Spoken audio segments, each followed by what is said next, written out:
Hi guys! Hello Aquarius! Welcome dito sa aking channel, Kapalaran 888. Welcome Aquarius! Alamin natin kung anong messages, vibration, gabay energy para sa lahat ng Aquarius, general weekly tarot reading para sa lahat ng Aquarius.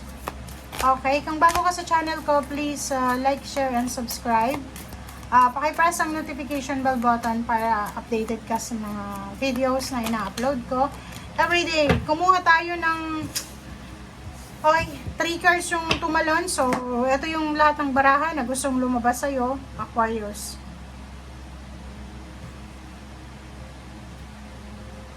Okay, calcite, gold, and emerald. Wow!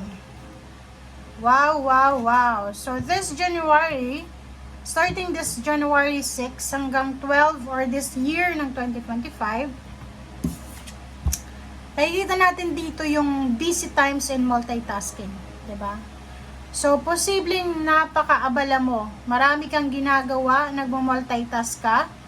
Wala kang oras sa ibang bagay. Busy time ito para sa iyo. And kinakailangan mo sigurong i-balance yung oras mo. Take charge of your schedule dahil masyado ka ng abala. Wala ka ng oras para sa sarili mo. And next card natin is gold. Dito sa gold na to, sinasabi sir dito na divine intervention. So, makakatanggap ka ng isang divine intervention. Ang Panginoon ay magpapadala sa iyo ng milagro na posibleng sasagot sa lahat ng prayers mo. Okay? So, ibig sabihin, this January, starting January 6 to 12 or 2024, makakatanggap ka ng blessings, makakatanggap ka ng biyaya, pagpapala galing sa Panginoon, makakatanggap ka ng milagro. So, siguro, ang tagal-tagal mo nang minamanifest, for example, baby, trabaho, international work or travel, career, bahay, lupa, sasakyan, wedding, parang ganon. So, dito sinasabi na papasok na sa buhay mo, sigad na yung parang mag-i-intervene sa lahat ng plano mo sa buhay and ipapadala niya yung milagro na posibleng sasagot sa lahat ng panalangin mo. In emeralds, sinasabi sa'yo dito ng emerald na to na merong ceremonies and celebrations na posibleng darating sa'yo or isa-celebrate mo starting January 6. Okay?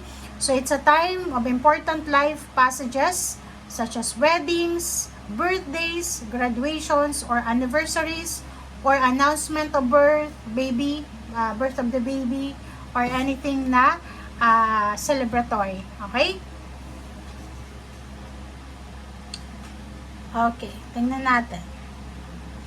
So, kung makikita mo dito, Aquarius, sobra kang lucky. You are super lucky kasi ikaw lang yung reading ko this week na mayroong intervention ng divine and at the same time may mga ceremonies and celebration na sinasabi. Okay? So, pwedeng meron kayo ditong may isip na wedding or birthdays. Yung Aquarius naman malapit ng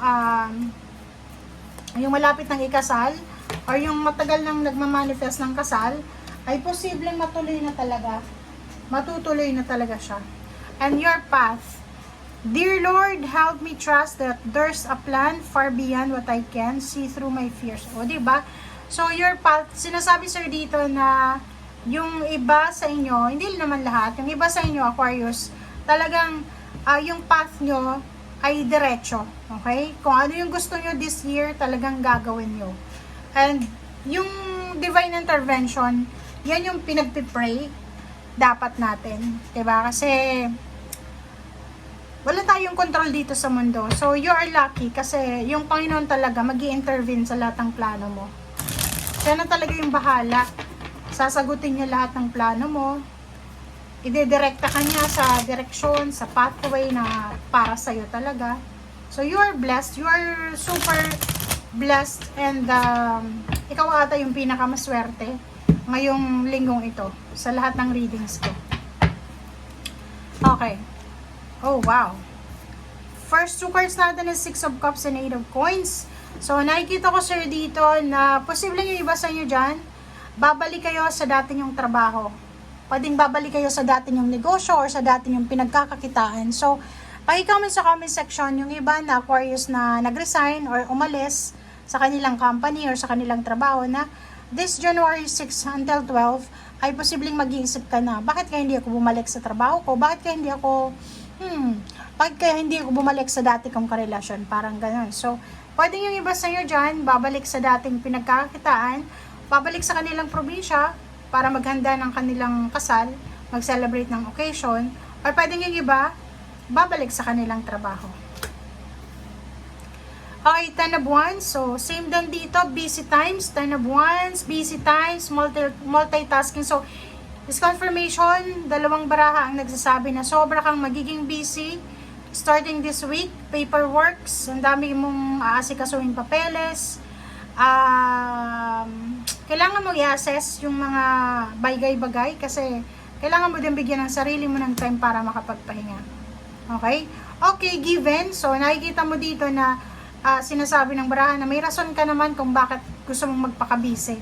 Kasi yung iba sa inyo, gusto mong magpakabisi kasi meron kayong pinaplanong kasal. So, yun. It's a confirmation to.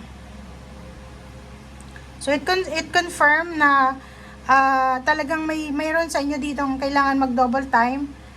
Siguro hindi kayo masyadong nag-spend ng maraming pera this December kasi may pinag-iipunan kayong kasal. So, nakikita ko sa inyo dito na mas magiging sobrang workaholic, mas magiging busy kayo this January kasi meron kayong kailangan na pag-ipunan para sa upcoming celebration or upcoming ceremonies. Yun, kasal, birthdays, graduation, or anniversaries, or yung iba pwedeng manganganak by CS, cesarean section, so kaya nag-iipon sila. Okay. Wow! Ang ganda na ito. So, nakikita ko sa'yo dito na siguro for 8 months or 8 years, plano mo na to. Plano mong magpatayo ng bahay, plano mong magpakasal, plano mong mag-create ng business, plano mong ma-promote sa trabaho, plano mong tumaas yung sweldo mo. And by the year 2025, may possibilities dito. Pwedeng magkaroon ng anak, yung walang anak. Pwedeng iba na hindi pa kasal, ikakasal. Pwedeng iba na hindi ma-promote, pwedeng ma-promote, pwedeng madagdagan yung sweldo, pwede din silang makapag-travel. So, ang nakikita natin dito, ang focus nyo is about money, and relationship. Okay? So, nakikita ko sure dito na sa usaping pera talaga sa trabaho, napaka-workaholic mo. King of Wands, focus ka dyan. And nakikita ko sure dito, yung ginagawa mo siya ngayon, may rason kung bakit gusto mong sobrang tipid ka din kasi kailangan mag-ipon ng pera. Sinasabi dito na maraming celebration, pero paki-comment sa comment section, bakit kayo nag-iipon? Bakit kailangan yung mag-ipon? Bakit kayo excited dito sa result ng pag-iipon nyo or sa pag-double time or pag-multitasking? Okay? Thank you guys for watching. Bye!